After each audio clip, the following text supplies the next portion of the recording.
Do you find yourself wanting to add more veggies to your diet, but you're not sure where to begin? You have come to the right place because that's exactly what we are going to discuss today on Tasty Tidbits with Tiff. My name is Tiffany and I am so excited you're here. Before we dive in, I would love for you to say hi in the comments and share where you're watching from. For those joining us for the replay, add in #replay. I help busy individuals who feel overwhelmed in the kitchen learn new skills to develop creative inspiration with quick, easy recipes and beverage pairing. Follow me on social media for daily tips, tricks, recipes, and inspiration. In today's video, we are going to discuss how you can make your own veggie noodles at home, and then we'll cover which veggies work best to replace those traditional pastas. And lastly, I will share some of my favorite veggie replacement recipes. And that's not all. I also have a super simple strategy to help you create the perfect beverage pairing to go with your new recipe creations. So be sure to stick around until the end. If you're ready to get that inspiration right now, drop wine in the comments and I will hook you up with my free basic food and wine pairing guide so you can start to create the perfect beverage pairing experiences right away today. Let's get started. So first, how can you make your own veggie noodles at home? Well, there are a couple tools that make it easier. Yes, you can buy zucchini noodles and cauliflower rice at your local grocery store, but it is expensive and it is so much cheaper to make your own at home. Plus, they're gonna taste better, the veggies are then fresher, and it saves you money in the long run. So, introduce you to one of my personal favorites. This is the Veggie Spiralizer.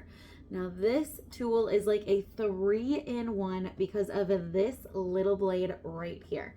Now, first of all, we've got this will extend so you can cut down your zucchini or other vegetables, which we'll get to in a moment, to fit them down to size. It's going to hold it in place, and using a little bit of pressure and gravity, you'll turn this to spiralize.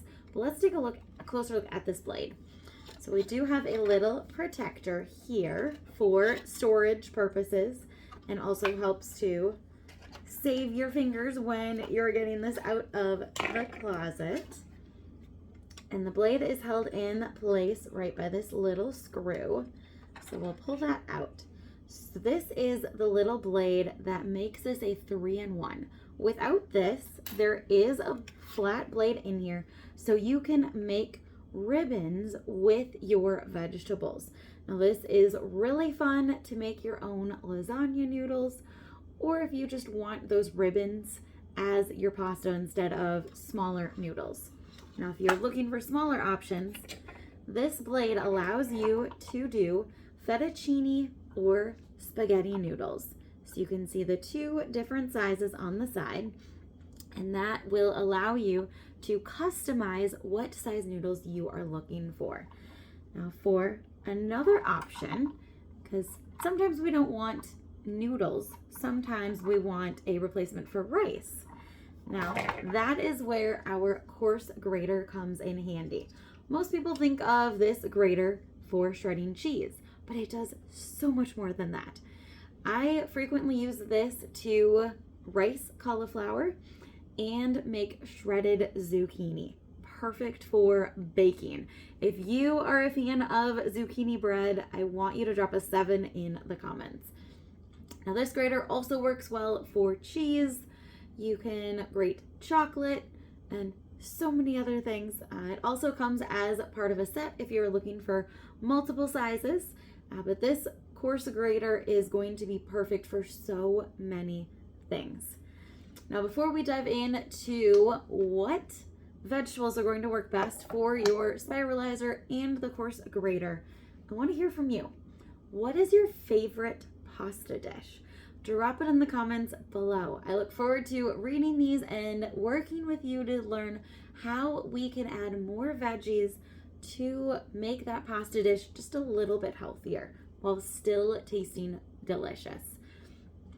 Now, when it comes to veggie spiralizing, of course, zucchini noodles or zoodles are the most common, but there are a lot of other vegetables that you can spiralize.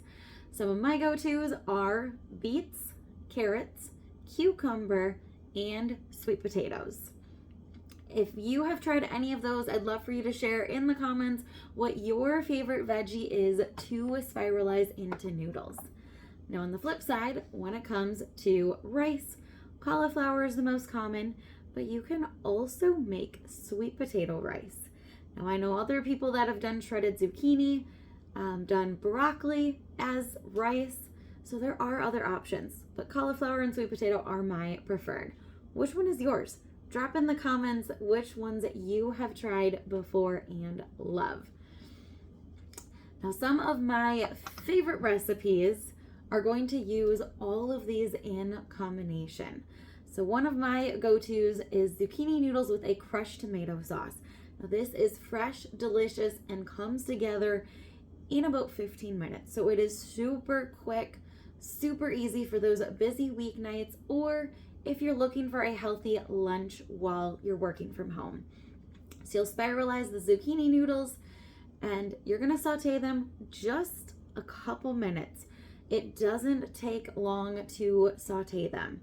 You wanna remove them from the pan so they don't overcook. And if you're making your own tomato sauce, you can then make that in the pan and add the noodles right to it. Or what I do is I just dice up fresh tomatoes from the garden, add a little bit of basil and Parmesan cheese, and it's ready to go. Some other options, which you can find on my website. So if you need that, definitely put recipes in the comments. I will hook you up with a direct link to these delicious recipes. But some of my other go-tos are a Greek cucumber noodle salad with all the Mediterranean flavors. And you also have an Asian noodle salad, which combines zucchini noodles and carrot noodles with a nice Asian vinaigrette. On the rice side, Hawaiian cauliflower rice is one of my family's absolute favorites. And most of the time, they don't even notice that it's cauliflower and not real rice. So, little tip for those of you with picky eaters. And a Mexican sweet potato rice. So delicious. And it'll help spice up your weekly meal plan with these fun twists on traditional recipes. Now, when it comes to beverage pairing, there are 3 tips that you want to keep in mind when you are adding in these new recipes. First one is general rule, red with red and white with white. So typically, red wine is going to go best with your red meat and tomato-based sauces.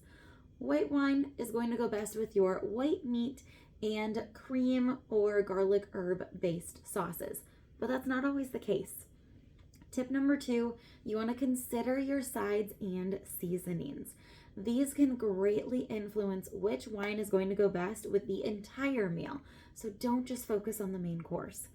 If you find yourself with some roasted veggies or more savory flavors, red wine is going to be the best way to go. If you have some garlic herb flavors or more fruity flavors, a white is going to be your better option. Look at the meal as a whole to figure out what that best option is going to be. And for those of you that like spicy foods, sweet likes heat is our 3rd tip. Sweet wine is going to balance out the spiciness, but for those of you that love the spice and want to accent it, grab yourself a dry wine and it will do just that. Just remember that I warned you, it is going to accent the spice. Now, if you're ready to keep that momentum going and get those delicious recipes with beverage pairing right away today, drop wine in the comments and I will hook you up with my free basic wine and food pairing guide so you can get started right away today.